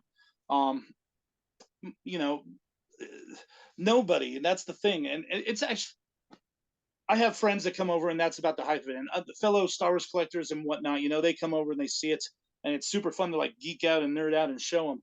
The worst one is the comic book collection. I've probably got over 20,000 comic books. The problem with the comic books is they go in white boxes. and then you put them in shelves and stack them on top of each other. And then you go, hey, you want to see my comic collection? In that bottom left box is the first appearance of so and so. You know, the comics kind of suck in that way. And with this stuff, you can display it, and it's got pretty pictures, and it's colorful, and you can stack it on top of each other, and it's super fun. The comic books, you just literally put it in that space, and then you put the lid on the box and push in, you know. So the comic books are rough because you've got to keep them out of the sun as much as possible. The action figures you can display better and have an easier time showing people. The casual visitor of the house can see the action figure collection. Only the hardcores get to see the comic books because nerd. And those hardcore nerds, their collection at home is comparable, so their reaction to seeing yours is not necessarily overwhelming. It's like, oh, very cool. Yeah, right. There's always that oh, who's got a more collection stuff. I try not to be like that. I'm not concerned with that. But then when I was watching you guys' videos, I found myself doing that. I was like, oh, cool, I got this guy. And then the next one, I was like, oh, wait, that guy's got a pretty good collection. You know, I don't want to be that guy, and I try not to be that guy. But you know, I mean, we all have it. Why else do we do what we do? You know. Yeah, I mean, I intentionally invite certain people in to see the collection. A couple weekends ago, I invited my gardener to come in and see the collection. You got to show it off, right? Not only show it off, but there were two reasons I invited him in. I have, because California had the drought up until this last winter, and they wouldn't let you water the front lawn. And my front lawn used to be the pool table felt green look, but now it looked like the back end of a you know what. And so we tore out all the grass, and it's a ranch style house, so it's taken on a horse corral theme. Cool. And I bought an old saddle. I built a hitching post. I have a ranch gate entrance. On top of the hitching post is the saddle. The unique thing about the saddle is it came from the Ronald Reagan Ranch. Wow. So not only is there history there, but there's a little bit of celebrityism with it too. Yeah, that's pedigree, my friend. Pedigree. And of course, the cowboy has taken the saddle off the horse, put it on the hitching post. It's now time to cook dinner. And so what's going to sit in front of the hitching post? A cowboy campfire with rotisserie and the cast iron pot. Anyhow, I had to give him a reason why I was getting so carried away with the front yard. Said, you're like, this is the level of my psychosis. Exactly. Come on in the house and see this. And he's like, do you have a triangle? I do. Okay, good. Just the ringer, the ringer. Yes, yes. Yeah, it's in the backyard. It'll get moved to the front yard, right next to where the cowboy campfire is going to go. Just making sure. There's a whole bunch of other stuff out there. We won't go into that now at the moment. I want to come back to your favorite item. And I know it's going to be in the Boba Fett realm, but is there a particular favorite item? So the sentimental one is the Empire Strikes Back carded Boba Fett. You know, my mom got it for me for my birthday. She's also passed, so sentimentally, that's huge. The 12-inch Boba Fett was one of the first marquee pieces I got, and it was the first marquee Boba Fett piece I got. So that holds a special place. But I really like the tri-logo stuff, the foreign stuff, the weird stuff. That's a hard question. For G.I. Joe, I could say it easily. It's the Thunder Machine, that like the Road Warrior, Mad Max style machine that the Dreadnoughts used. Super easy. I love Millennium Falcons. I've got over 30 Millennium Falcons in different various forms. I'm a car guy too, so, and cars are hard to collect, but I try. Money, so much money with cars. So I like the ships. I would say, you know, the tri-logo Millennium Falcon that I have is one of my favorite pieces. I really like that Boba Fett thing I was telling you about with the arms. For some reason, it's an emotional attachment, that thing. I got it. I went with one of my best friends at the time to go see that re-release of Empire Strikes Back in the theater with enhanced sound, and we were all like, yes, let's do it. And then they gave that out, and so that, you know, there's all these emotions and memories that are involved in that. My Emperor, because it's the last remaining piece of my original collection, is pretty important. I have a Don Post Boba Fett Halloween costume. That thing is super crazy weird, and I really like it, because it doesn't look like Boba Fett at all. And it's in the box, and like I can't even pull it out because it would just crumble into pieces. You know, so I really like that piece. And then I have a vintage Boba Fett pillow case. Oh wow. And that's an obscure thing. And like I said, I like the obscure stuff. I think that's a good answer. That's a tough question, man. Well, you know, since Jim's talking about kind of your favorite item and we're talking Star Wars, if you did have to boil it down for me and say my favorite Star Wars movie or now favorite Star Wars series that they've kind of turned to television, boil it down for me. What is the favorite movie or series? So there's several answers to this question. Empire Strikes Back is the best. As far as a film, you know, like it can stand on its own, even though it ends with Han and whatnot. So I don't want to spoil it for anybody, you know. Well, it's only been 44 years, but yeah. Exactly. You know, I work in a comic book store, so you have to like worry about that stuff. And yeah, I have to get on people if they're like talking spoilers. You know, the Guardians of the Galaxy movie just came out, and a lot of people were talking about it. I have to go, hey, has everybody seen this movie? And if they say yes, then we can talk about it. Otherwise, you got to shut your face. So Empire Strikes Back, I feel, is the best movie overall, and it is my favorite. But I'll tell you what, when I put it on, about before Han stuffs Luke in a tauntaun, I'm asleep, because it's just comfort food. I know it too well. You know, it's my favorite, but Rogue One, I think, is maybe the best new one we have, for sure, and it might, you know, rival the other ones as far as quality. You know, but that's an era thing, right? Like, if you made Empire Strikes Back now with Rogue One technology, wow, right? But the end of Rogue One, where you see Darth Vader like force holding people and slicing them in half, and that's the Vader we always wanted and needed. So Rogue One is very significant. But you got to go to the first Star Wars Episode 4, before it was even called A New Hope. That's the original one. If it wasn't for that one, despite all its shortcomings, we wouldn't be here right now. And then I just saw Return of the Jedi in the theater. And, you know, say what you want about the Ewoks. It's a fun movie, and I love seeing it again in the theater, even though that's like the 30th time or whatever, you know? So there's your answer. Yes, no, it's a balanced answer, and I think a lot of people will agree with that answer as well. And some might disagree, but that's why we're having the discussion. That's cool, man. You know, like, I mean, I know a lot of people who love Episode 1, and I know a lot of people that hate Episode 1. And some of my favorite parts of Episode 1 people don't like. You know, it's a generational thing. We grew up with the original series, right? So we're going to enjoy the original series more than the other ones. I have a kid who works for me who's 20, and he loves the Episode 3 and Episode 2. And I'm like, what are you thinking, man? But that's, you know, it's his opinion, and it's totally cool. Well, you know, I was born in '73, so I actually had an opportunity to see Star Wars in the movie theater for the first time when I was 4. You look fantastic for that age. What's that? You look fantastic for that age, but I'm sorry. Okay, well, thank you. Yeah. No children that I know of, so it keeps me young, but well, that'll do it. There's the trick. So I had an opportunity to see that, but I've always been a defender of the prequels because I thought the lore that it gave us was fantastic. There was obviously some, you know, few things that didn't quite jive as far as the acting and some of the direction and the writing and whatnot, but the Star Wars, the script.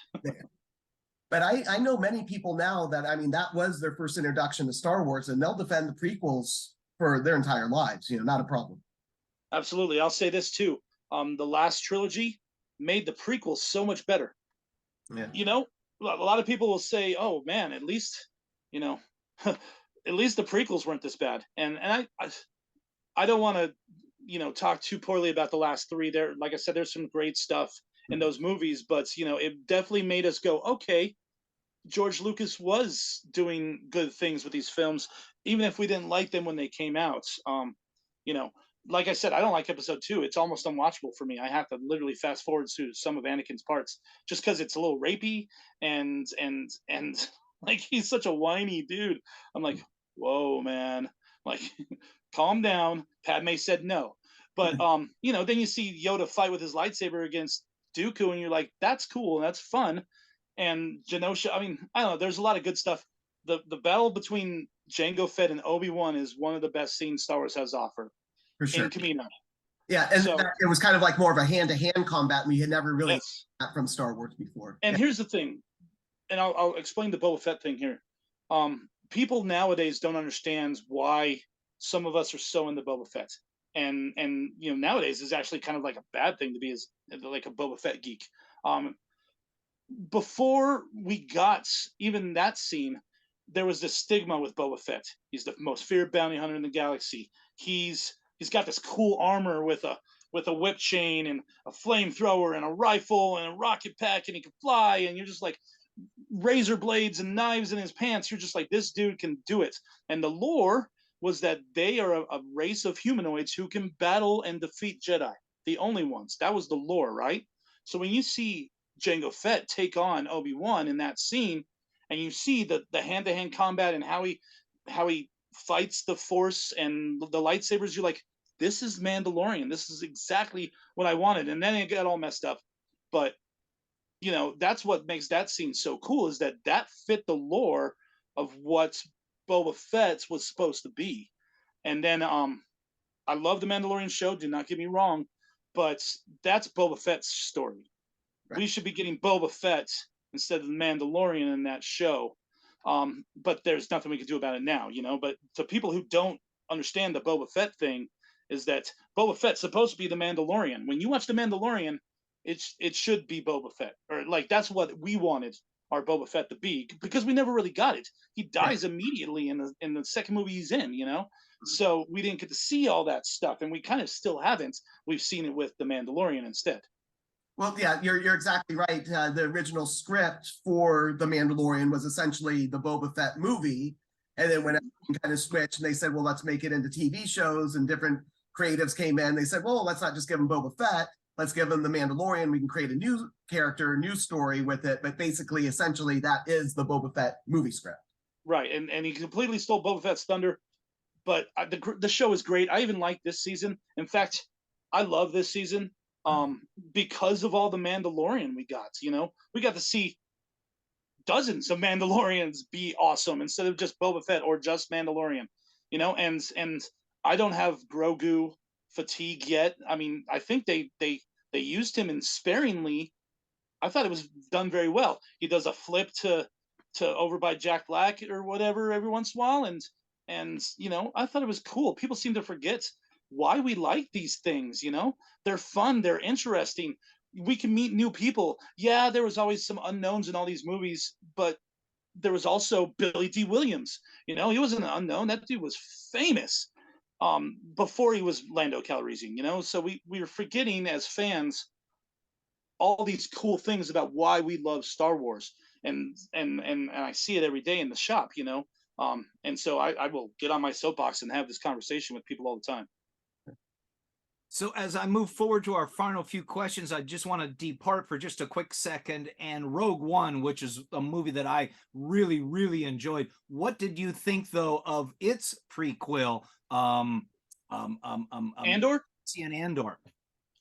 Brilliant, fantastic. Anybody who doesn't watch that show and didn't give it a chance, or don't get it. We're watching the beginning of the rebellion. We're watching the dirty, gritty. If you like Rogue One and you had any love for Cassian Andor's character, now we're seeing why. And I think it's super important. And the fact that it's just 2 seasons is even more appealing, because that means they're not going to drag it out and make it too long. I get that it's a slow burn, but it's fantastic, and it's done very, very well. I just don't think that people expected this from Star Wars, because Star Wars is so Star Wars. You know, this was a removal from your typical Star Wars space battle stuff, and it's intrigue and espionage, and not a single Jedi to be seen. And it's the connections too. You see the security girl, she's conniving and all of that, but that leads to something. Just also with the Mandalorian, there was that scene there also with that girl who fooled the doctor. Right. Yeah, he people ended up- didn't like that scene. I thought it was brilliant. I loved it. I was like, yes, the Book of Boba Fett did it too. And I'll complain about that, where 2 episodes are it's Mandalorian season 2.5. Should have put a little more Boba Fett in there or warned us or something. I don't know.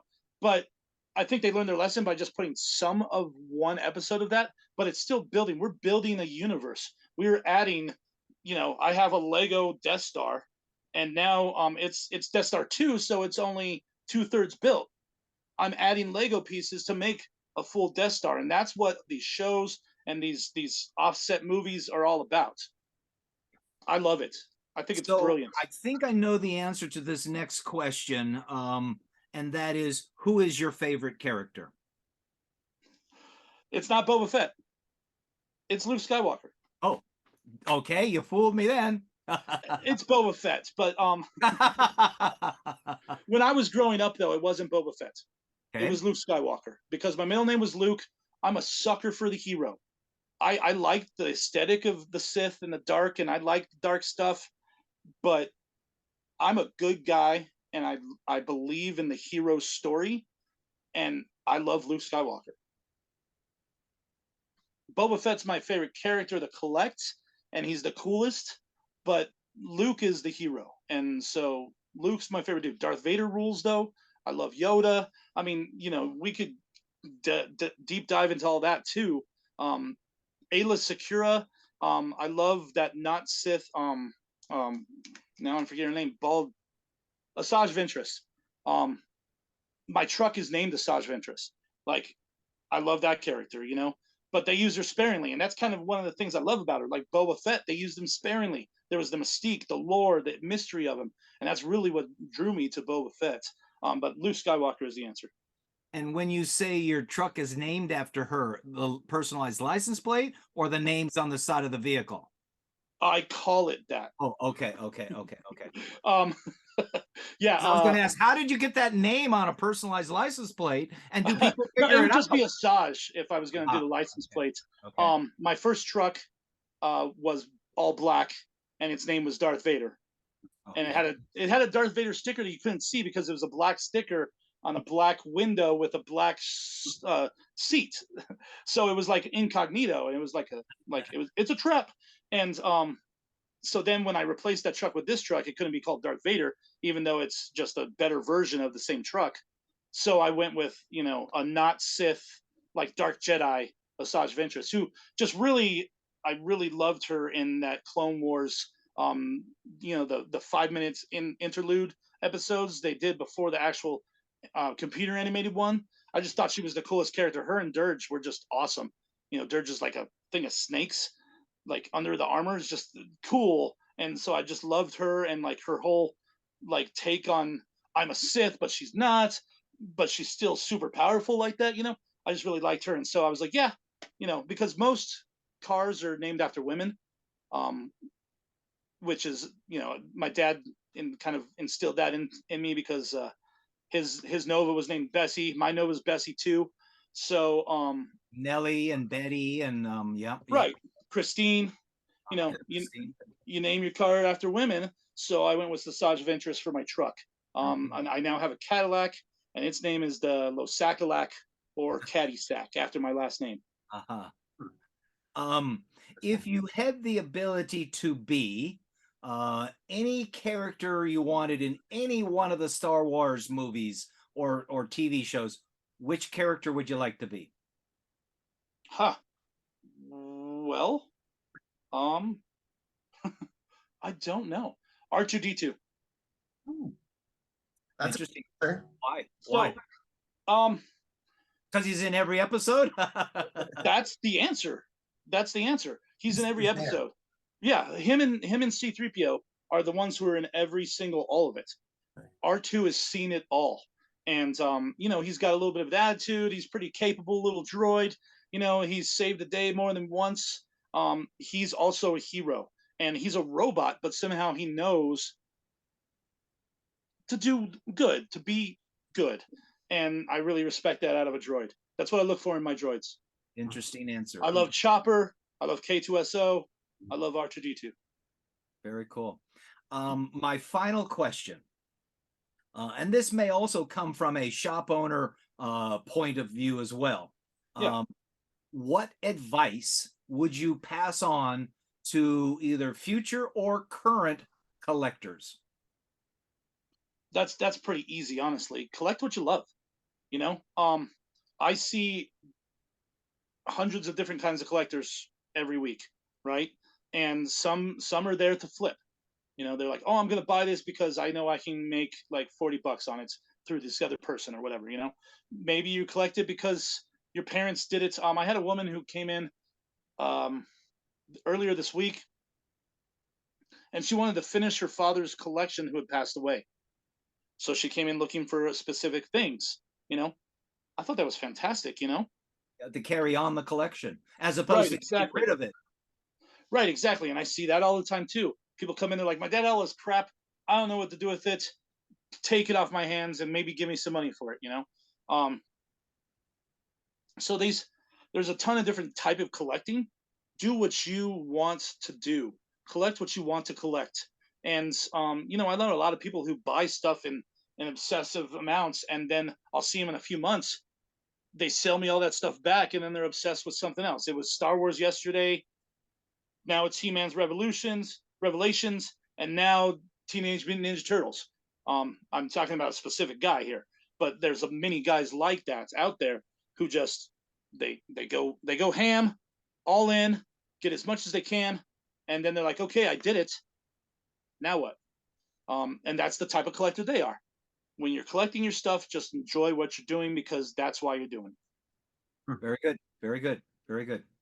You know, before we break, Chris, I did want to follow up with one thing that you'd mentioned right at the beginning of the conversation. You said that you had almost a full run of the original vintage Star Wars figures. Yeah. What is it that you're missing? So I haven't focused on these guys, and that's partially why I don't have them. I've got literally every single figure in some form. But like, you know, for instance, the last 17, there's a Ewok called Lumat. I don't have his bow, right? Or I don't have all of them carded, but I have a majority of them carded, but I don't have all the cards. And you'll see, you know, when the videos are showing here that I have one figure 4 times because there's 4 different cards for it, you know? It's just the nature of the beast. So I just don't have one of the biggest pieces I don't have, and it's because the price point is just out there, is a droid's Boba Fett. You know, he's painted different. He has the Mandalorian rifle with the dual things. That was originally Boba Fett's rifle in the droid's cartoon. So, you know, I'm just missing a few marquee pieces. Like I don't have the Death Star that's made out of cardboard. You know, I don't know if you've ever seen that. It was a Sears exclusive, and it's not the Death Star that's plastic and tall like this one behind me here. It's all cardboard, and it folds out like a 3D diorama and has different rooms. And that's one of the things I don't have. I don't have a skiff that from the original vintage collection. You know, that came out as one of the last 17 as well. And then there's a few of the droids figures. Actually, most of the droids figures I don't have. And you monster. And it just happened to be sitting right here too. That's a great piece. I have a box sealed Power of the Force one, and I've got like some parts to the original one, but I don't have an original one. And it's just a price point thing. It just hasn't. It's expensive to just buy, and it hasn't shown up in the wild. So, you know, it's the white whale. I want it, but it hasn't come to me. So I'm not losing my mind, because guess what? When I have it, it's over, right? So does this mean that you have a vinyl Cape Jawa? I do. Wow. Here's the thing. I have most of the variants as well. I don't have a double telescoping Luke or Vader. I have a double telescoping Obi-Wan, but I believe that it's a fake. Okay. I haven't I have to authenticated it. stop and ask you, you double telescoping Obi-Wan. Yeah. Is that, Jack, what I was telling you that guy in Alabama said he bought just the other day? Yes, that's what you were talking about, and you didn't understand what the double telescoping was, meaning that one of the very first original ones, the telescope or the lightsaber came out kind of like in a dual type of thing, which they called telescoping. I think, Jim, the one you were talking about might have been a mint on card double. He did say on card. So Chris, tell me what we're talking about right now. What would that retail for? Obi-Wan on card, 5 to 12 grand. He said it was, they were asking 12 for it and he bought it for 10. Yeah. It depends on, I mean, because loose, they're like 2 grand. Graded, here's the thing though. It's hard to know for sure you have a real one. So I wouldn't suggest, I wouldn't pay that kind of money unless it was graded. I don't want a graded one, but I wouldn't pay crazy money like that for a one that isn't confirmed. And that's what grading does for you. My friend has a Darth Vader, and he offered it to me for $4,500 about 3 years ago, and I didn't pull the trigger, and now he wants 12.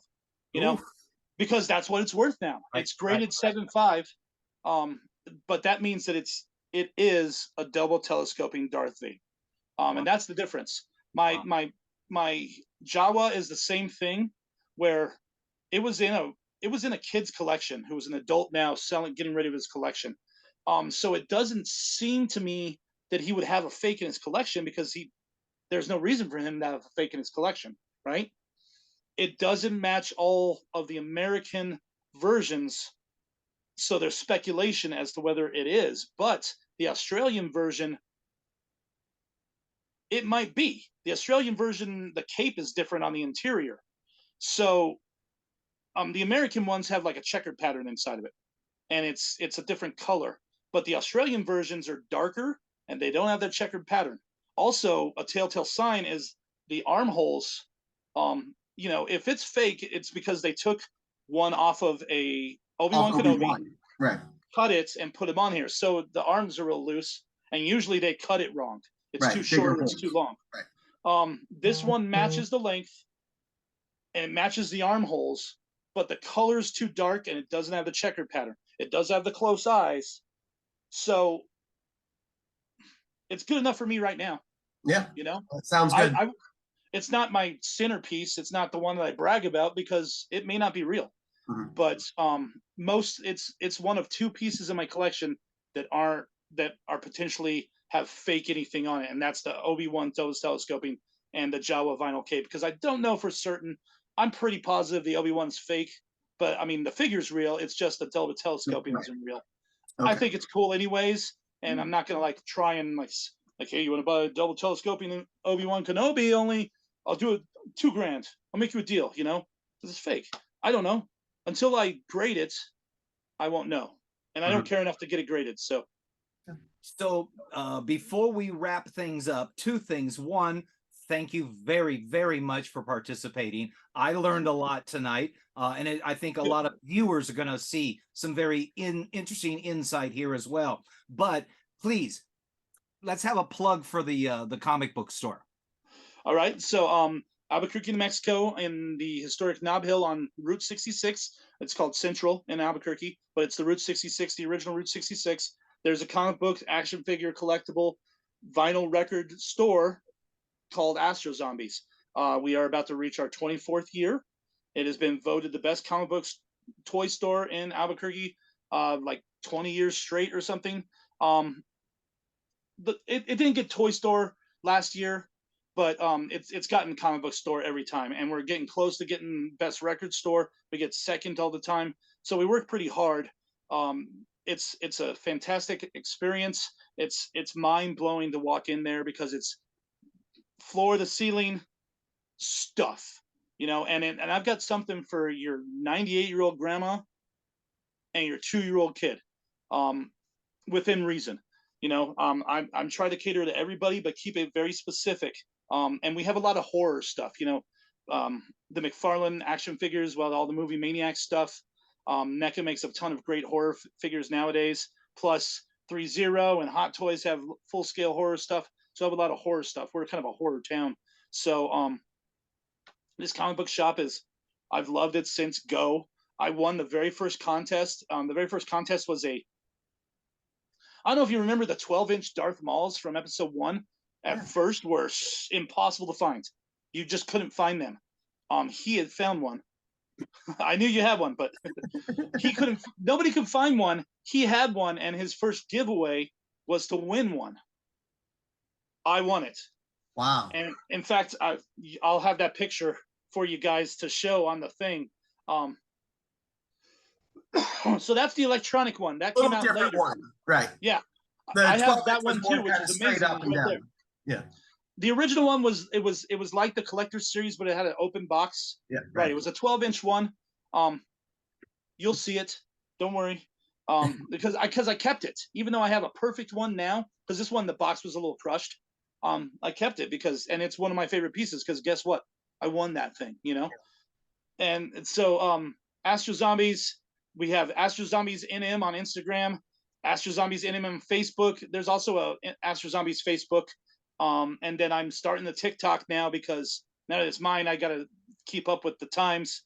I was trying not to put too much on my plate, right?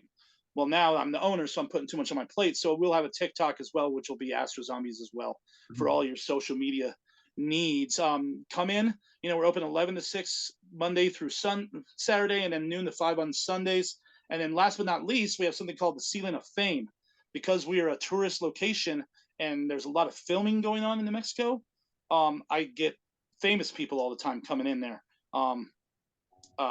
In fact, we do a podcast called Craft Beer and Comics, a podcast, and we're going to have, we're supposed to have Giancarlo. It hasn't happened yet, so I try not to count my chickens before they hatch. But the guy who helps me run worked with him on Better Call Saul.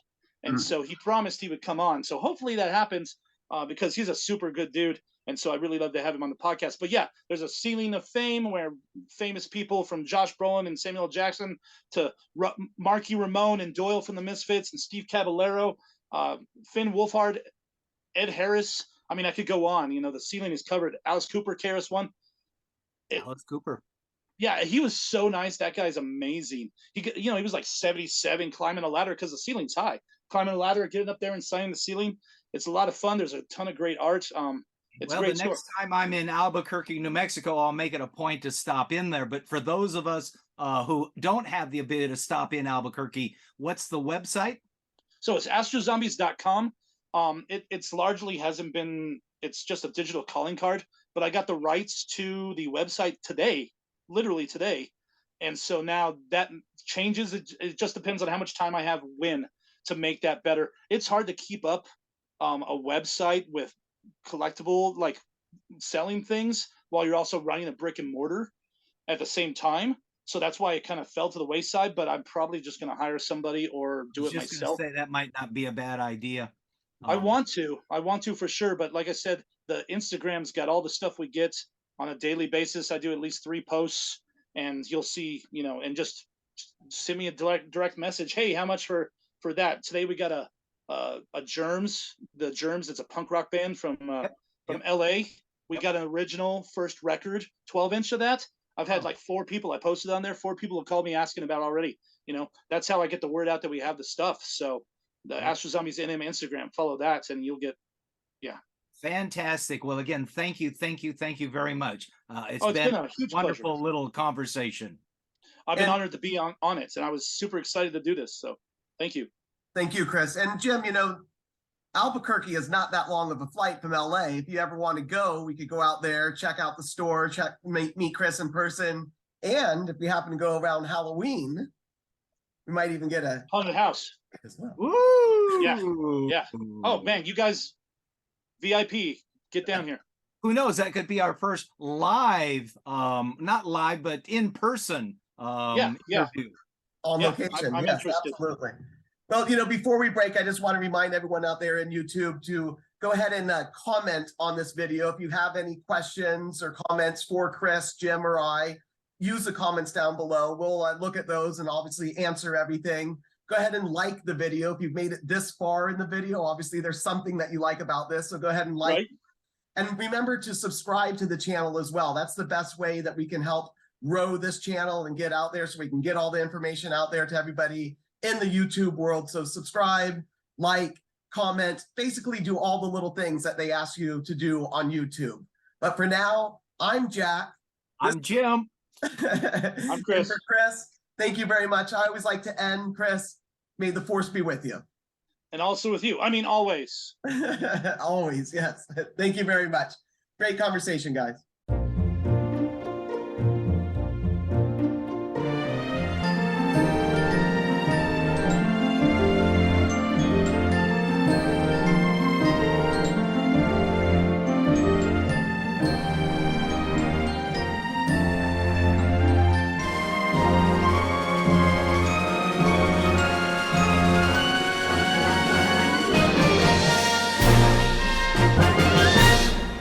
That Jedi is here somewhere.